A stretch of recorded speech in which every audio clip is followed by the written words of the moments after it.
Battle for Bikini Bottom is one of those games that's hard to explain just how great it is. Like, for someone who isn't a fan of Spongebob or grew up on this game, it might just look like another generic platformer, but for us who played this game as a kid, it was something great. It was an extremely fun and well thought out 3D platformer based on a series many of us loved. One factor that made this game so great compared to other licensed games at the time were the memorable levels here, most of which were based on locations from the show. With licensed games, especially around the time of this game's release, gaming audiences weren't as informed on what was a good game and what wasn't.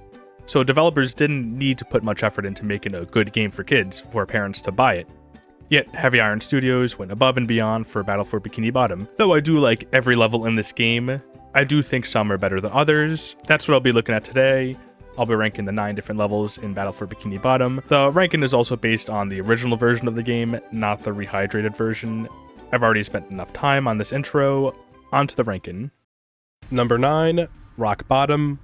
When it comes to level rankings of Battle for Bikini Bottom, I feel like I see the same few levels tend to be on the bottom of those lists, just in different orders. I have to say, I agree with most people in what I believe to be the weaker levels in this game. I don't often see Rock Bottom as people's least favorite, but it isn't many people's top choice either. I do want to say that I don't hate any level in this game. All have parts and sections that I do like, but Rock Bottom has the least amount of things I do like. First, the dark setting here makes this level one of the least interesting in this game. People complain about the darkness in Kelp Forest, but at least it is a bit more interesting of a setting. Battle for Bikini Bottom really doesn't do a whole lot with the Rock Bottom setting, other than having some buildings that all look the same. I honestly prefer the Rock Bottom from the Employee of the Month video game over this version. The museum is also part of this level, and I do like that section a lot with its interest in platforming, but it is the shortest section in the level. The first and third section have some of this Roland Spongebob sections, which I don't mind for an optional spatula, but are somewhat annoying here as they are needed for progression through the level. Plus, you're on top of a narrow platform, so if you fall, you need to get all the way back to the start. Much longer walk compared to messing up in a place like downtown Bikini Bottom. Another big aspect of this level is it's the only one where you're required to use SpongeBob's Sneak. The main obstacle here are the sleep time robots, the least fun robots to fight in the game. That's because you have to sneak in order to reach them. One wrong move and you're getting blasted into oblivion. Don't think you can bubble bowl them either, they'll just send it right back. Later on, you can defeat them with a cruise bubble, but when you first encounter them, you have to sneak. These are by far the worst enemies to fight in the game, and they're really only prevalent here. There are a couple in Kelp Forest, but they're super easy to deal with compared to the ones in Rock Bottom. It's just a pace breaker to fight these guys, and they're the only enemies in the game that are like that. Overall, other than this level being in Rock Bottom and the museum section, there isn't that many memorable parts to this level. Most of the spatulas are pretty forgettable. It has one of the most forgettable slides tied to a spatula, and the music is pretty non-existent. I will say that there is something memorable about this level, and that it has one of the most expensive socks in the game. At one point, you see a clam that costs 2,300 shiny objects, which is a normal price for a bungee spatula at this point in the game. Turns out, it's just for a frickin' sock. This is especially bad at this point in the game where you're spending so much on challenges and levels, you really don't have many points to spare, yet this clam tricks you into spending what is likely most of your shiny objects on one sock.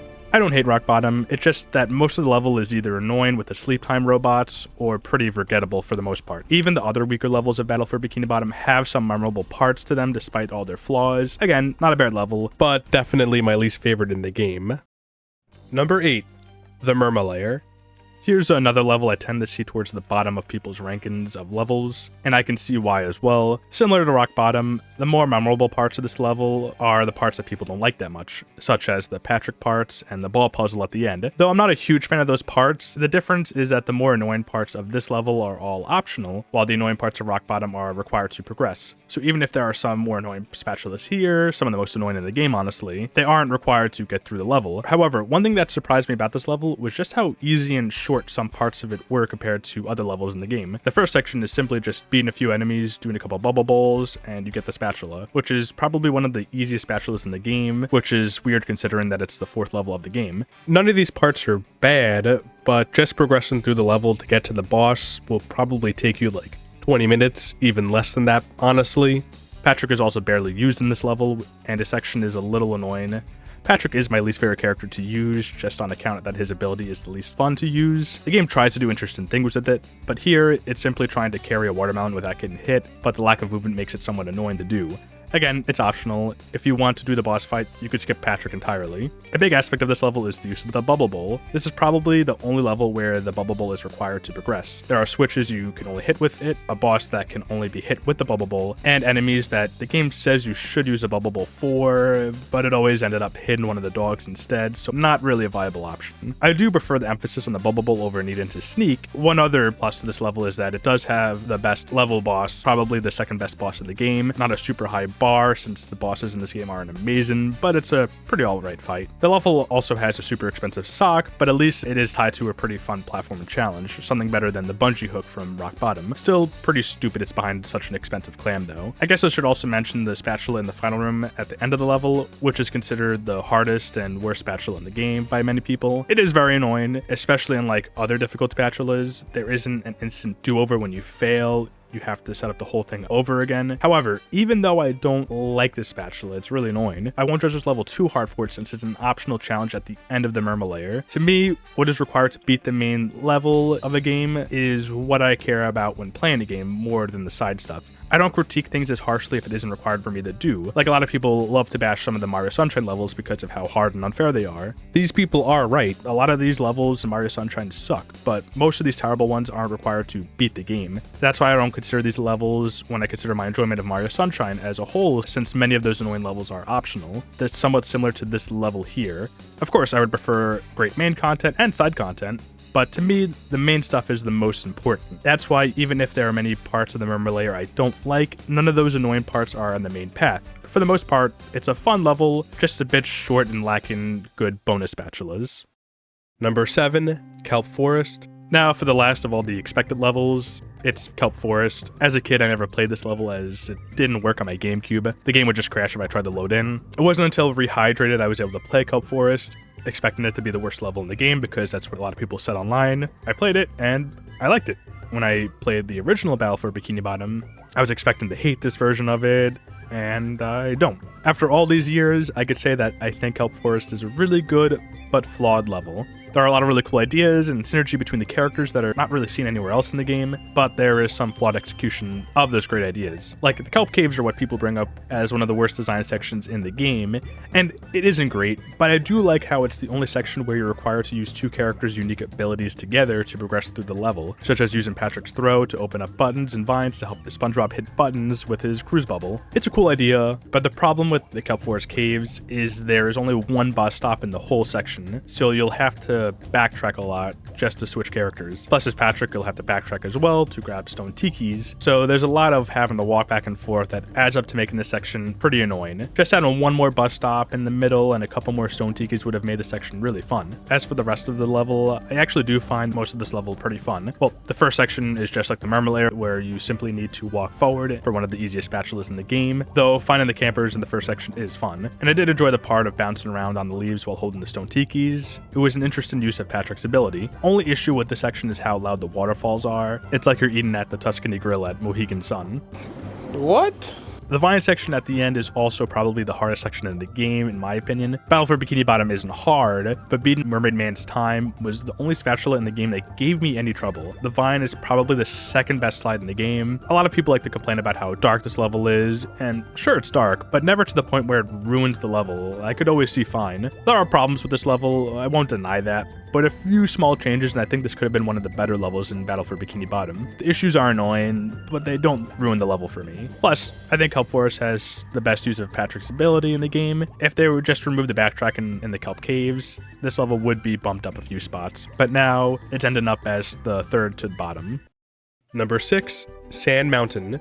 As a kid, the sliding sections were always my favorite, so of course, my favorite level would be the one where you're sliding for most of it. However, as an adult with a partially more functional brain, I cannot in good faith put this higher just on the account that a lot of what I'll complain about in other levels is very true here. Sand Mountain is fun, and I stand by that I do find the sliding sections my favorite parts of Battle for Bikini Bottom, especially some in this level. However, this level is just too small. The entire level is 3 slides and a super tiny outside section. The outside section is extremely bare bones with a few enemies, probably the lamest bungee hook spatula, and a pretty basic sandy spatula. You'll also need to pay for each area in the level, so that's great. I have to pay to even access this level. The slides here are fun, especially the Sand Mountain slopes, but almost all the spatulas are the same. 3 of them are just completing the slides, and the other 3 are beating each slide on a time limit. These slides are fun, but they aren't too challenging. If you're good enough, you can get both spatulas on your first try. If you do that for all 3 slides, and then do the 2 extra spatulas, you could probably beat the entire level in like 15 minutes, even less honestly. I know I complained about the Murmur layer being short, but that was just getting through the level and the boss, not doing any of the side stuff. Here, Sand Mountain just doesn't have a whole lot if you're simply going for golden spatulas. Again, it's all fun, but it's so short. There are brief battle sections at the end of each slide, but they're super easy even for this game's standards. I will say, getting the secret routes on the slides and collecting all the socks are fun in this level, so there is a lot of replayability here. There's nothing I flat out dislike about Sand Mountain. It's just such a short and easy level to 100% that I feel it's unfair to put it above any other level in the game. Number 5, Downtown Bikini Bottom. Just like Sand Mountain, I do like most of what Downtown Bikini Bottom has to offer, but it is a surprisingly small level compared to many others in the game. Most levels have either 3 or 4 sections to them, while Downtown Bikini Bottom is the only one to have just 2. Well, I guess the Sea Needle is a section as well. This level is just small, but it does have more going on in that small area compared to Sand Mountain. For the most part, most of the spatulas here are fun. Downtown Bikini Bottom is the first level to introduce Sandy. Much of the level is tied to her lasso swing ability, and it offers a much more fun tutorial to the character compared to Patrick's tutorial. And again, most of the spatulas and socks here are fun to collect. The only one I could see giving someone a problem is the steering wheel collection one, since unlike other spatulas where you have to find a certain number of objects, some of the wheels are a little outside of the intended path. If you just go blindly through the level directly, you'll miss some of these, and they're scattered throughout the whole level too, and in areas that aren't quickly or easily accessible. I never had a problem with the spatula. I could see someone, especially a kid, having some trouble with it. And even if the Sea Needle is super short, it does have, without a doubt, the best bungee hook spatula in the game. The bungee hook spatulas are probably my least favorite just because there's no real challenge or anything to get in them. You simply pay for a clam and it gives you a spatula basically for free. You technically have to pay for these hooks since there's the fee to access the Sea Needle, but these hooks offer another incentive other than just pressing A. At this point in the list, it's more about how much I enjoy the level rather than how much I dislike the levels. I won't have as many negative things to say about many of these levels higher up on the list, and with the quality of the levels in this game, even being at number 5 is pretty good for Downtown Bikini Bottom. This is a fun level that has a great introduction to Sandy. It just feels small compared to other levels in the game. Number 4, Jellyfish Fields. Now for the first level in the game, and the only level you're actually required to play to beat the game. For a first level, it's pretty substantial. I think what surprised me the most about replaying this level is just how long it is and all the different challenges there are here. I believe Jellyfish Fields has the most socks in the game at 14. For a first level, they really do a great job at introducing much of the game to you, and it also has fun challenges that you'll have to revisit later on once you unlock more abilities. There are so many memorable parts to this level, it really helps that the only required level in the game is one of the better ones. And again, it's a pretty big size. I'd say if you're trying to make it to the end of the level and skip the side spatulas, it probably would be one of the longer levels in the game, though I don't have an exact number on that. Again, for a level this simple, most of the challenges, either for the socks or the spatulas, are a lot of fun. I know this level does have a bungee hook too, which are my least favorite spatulas in the game, but this one has the excuse that it's the first one, and it's completely free. For the most part, it's a pretty standard first level. It doesn't do anything absolutely outstanding, but it does provide a good introduction to the game. The only section of this level that I do find a little boring on repeated playthroughs is the cave section of the level. It pretty much is a long tutorial for Patrick's ability, and it feels much slower and drags on more than Sandy's tutorial from Downtown Bikini Bottom. I also find it weird that it introduces different things you can do with Patrick's ability, such as stacking objects to reach higher platforms, just to never use it again. Luckily, this part isn't too long, but it just slows down the pace of the gameplay for me. But the other Patrick challenge here in Draining the Lake is a lot of fun. I don't know what else there is to say about this level. It's the first one, so it isn't going to have a bunch of different crazy challenges going on. It's easy, it's straightforward, and that's okay. But despite its simplicity, it has a lot of variety in spatulas and socks. It is a memorable first level. Number 3, Goo Lagoon. The game really starts off with 3 strong levels, my favorite of the first 3 being Goo Lagoon. I think what I like best about this level is that it's the only level in the game other than Spongebob's Dream that has me wishing for more. Not because there isn't enough, but because what is here is so good. Each section has its own unique challenges and memorable spatulas.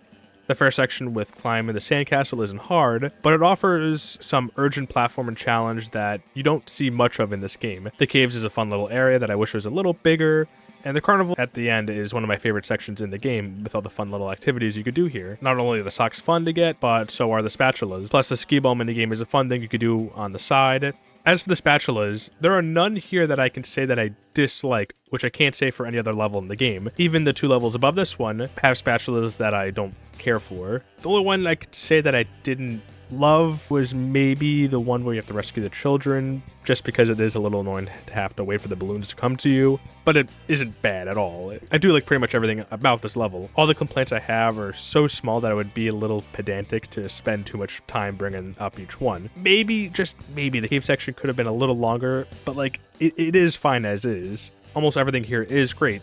The only reason this is 3 has to do with that I enjoy the challenge of the levels above it. But Goo Lagoon is probably the most consistently good level in the game with nothing really wrong about it. There's nothing here I can say that is outright bad, just that I wish some parts had more. But what is here is very good. Number 2, the Flying Dutchman's Graveyard. From what I've seen online, a lot of people aren't a huge fan of this level and consider it somewhere in the middle, but I've always loved it. There are some parts about it that aren't great, sure, but I think the good parts really raise this level to being the second best in the game. For one, I love the challenge in this level, at least for this game standards. It isn't hard, nothing in this game really is, but there's a bit more focus required in order to beat many sections, like the wall jumping sections. A lot of people don't like these parts.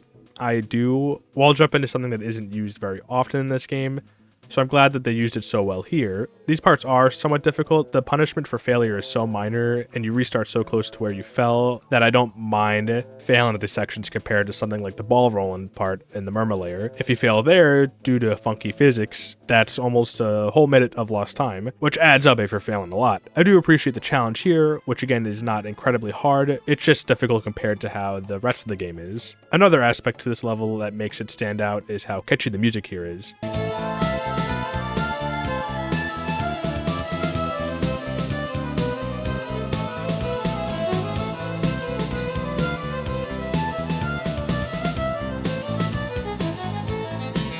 There aren't many memorable songs in this game. I do find Kelp Forest a little catchy, but it isn't a tone setter the same way this song is. Out of all the levels, the Flying Dutchman's Graveyard has the best main level, I'd say. The pillar puzzle, the wall jumping section, and taking back the Flying Dutchman's ship. Everything here is great.